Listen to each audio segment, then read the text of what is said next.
Hello and welcome to How to Learn a Language. Yep, the name says it all.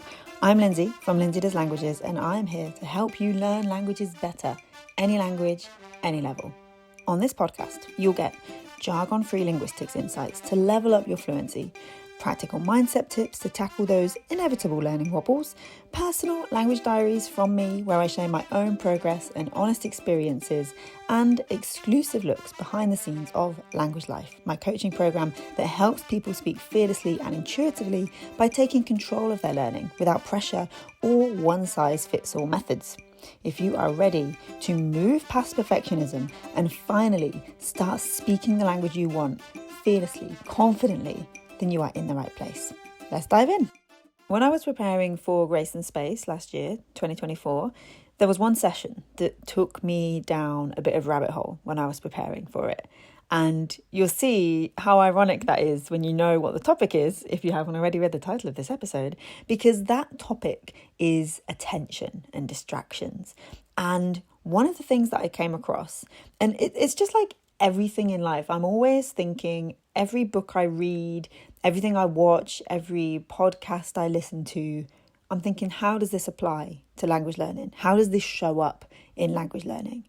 And this was a huge one. This is one that I just realized, like, wow, this is everything. This is so core.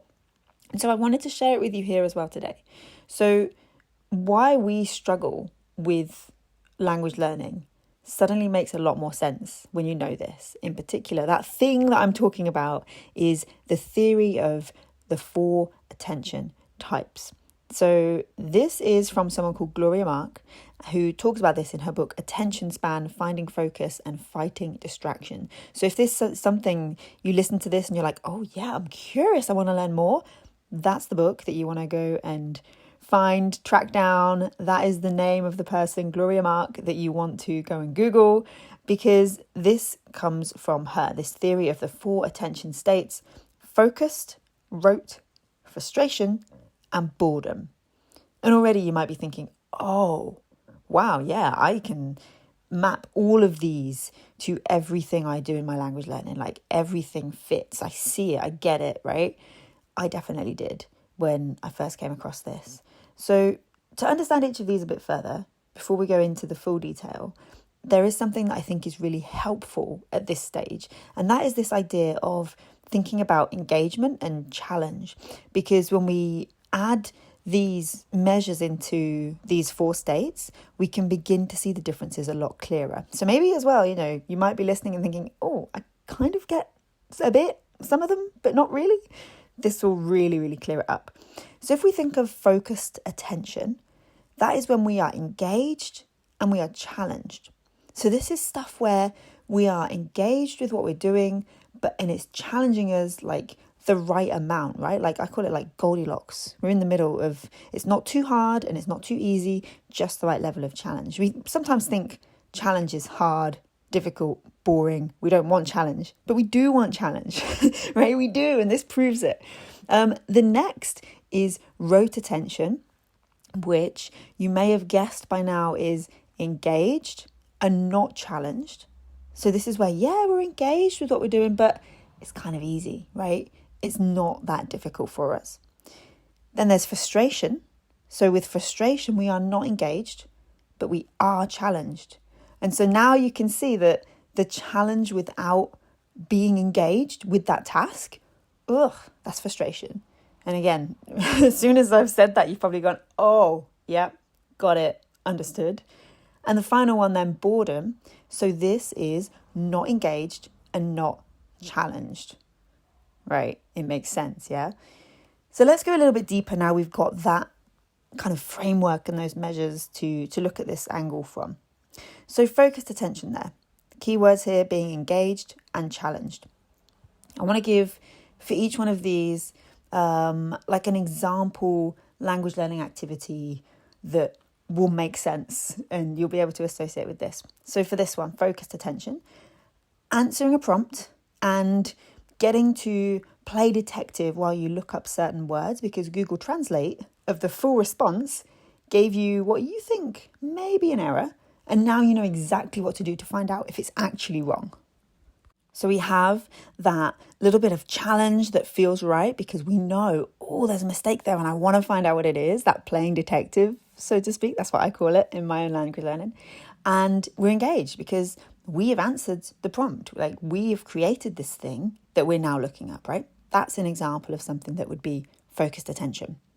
Do we want this? Yes. This is a good attention state to be in general in life, but especially for language learning. Next up then, rote attention. So here, our keywords are engaged and not challenged. And the example activity I've got for this is, let's say you are writing very repetitively your vocab lists and you're rewriting and you're writing and copying and rewriting and it feels good, you enjoy it and it's useful.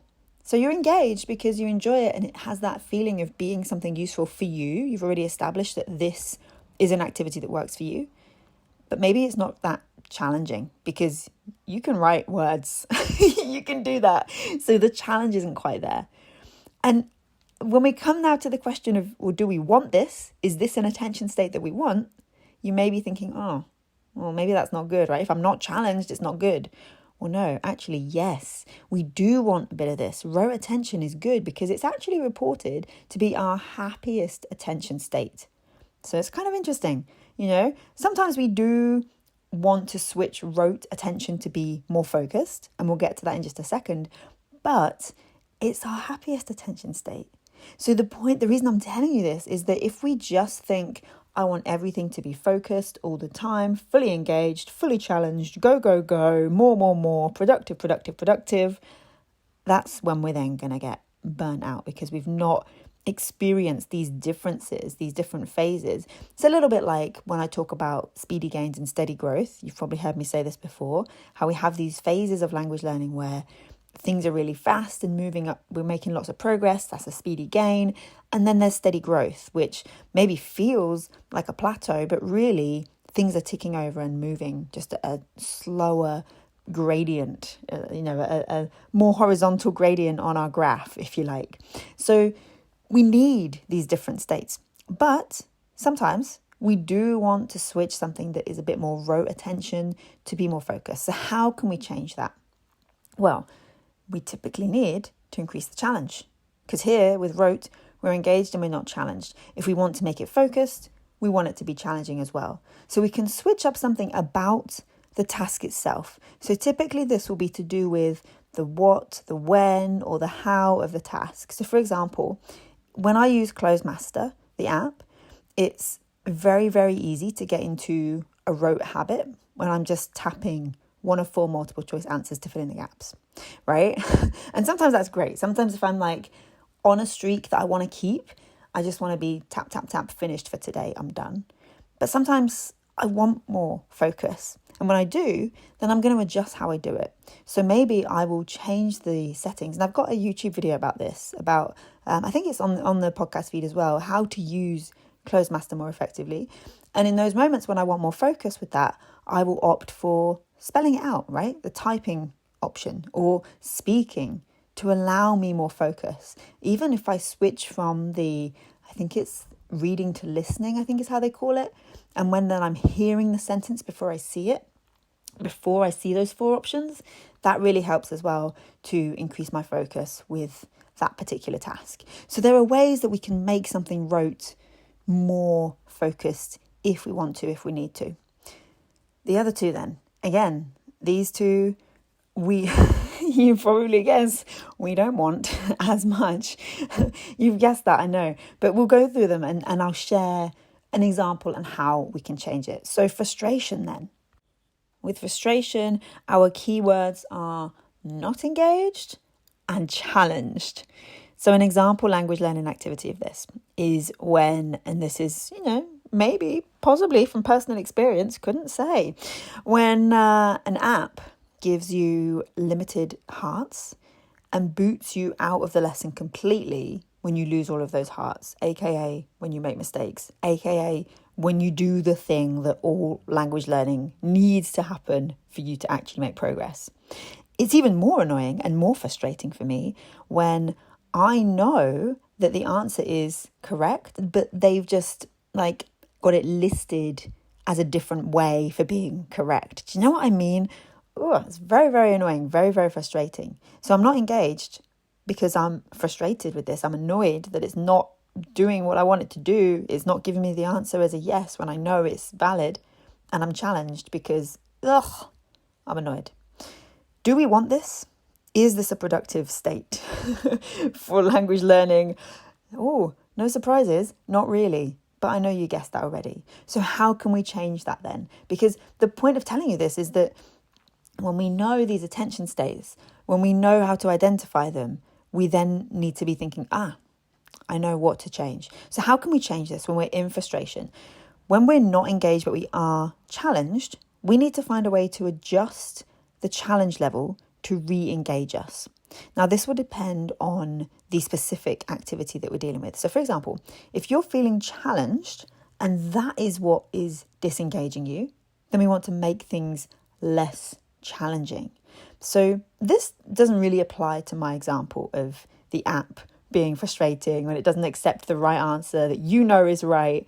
This is more like if, you're doing like grammar drills, let's say, and it's really, really hard. You're getting all of them wrong. So it's too challenging. Maybe actually we need a slightly different level for those grammar drills. We can still do grammar drills, but we just need a different level that we're dealing with. I call this kind of Goldilocks, like I mentioned before, right? Goldilocks challenge level. We don't want it to be too hard, frustration, and we don't want it to be too easy, as we'll see in a minute. That's boredom. We want it just right. So if you are listening to a podcast and feeling frustrated because they're speaking too fast and you can't keep up with everything that they're saying, we can adjust the replay speed if your app allows it, or just switch to a completely different podcast altogether. There is so much out there for many languages, not for all of them, granted, but for many, there's so much out there. There's always going to be something else that you can listen to, that you can practice with. So just keep checking in with yourself to make sure you're feeling engaged, you're feeling challenged at the right level once you make those changes, so that you know you're moving out of that frustration attention state and into hopefully something more focused to work with. And then finally, boredom.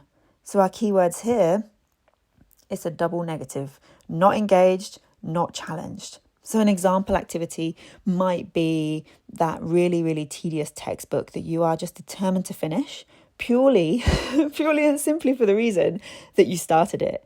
And that is enough for you to think, well, I need to finish it because I've started it. And you hate having a bookmark in too many books at once, so to speak, right? Even when it's digital, or, knowing that you've got 7 apps on the go, that feels too much. So when something then isn't working, why continue? So even if that textbook that you're using is dull and it's giving you nothing worthwhile that you can't find elsewhere, you're still keeping going. You're not engaged and you're not challenged. You're bored, right?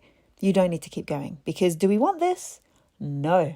And again, you figured that out. You knew this already. So how can we change this then? So here we've got 2 factors to change. It's not just about thinking, okay, I'm not challenged or I'm not engaged. When we're bored, it's both of them. Nothing is working. So take one at a time. Just do it piece by piece and see if you can decipher if you're not engaged because you're not challenged, or if it's the other way around, right? Because one may well be leading to the other.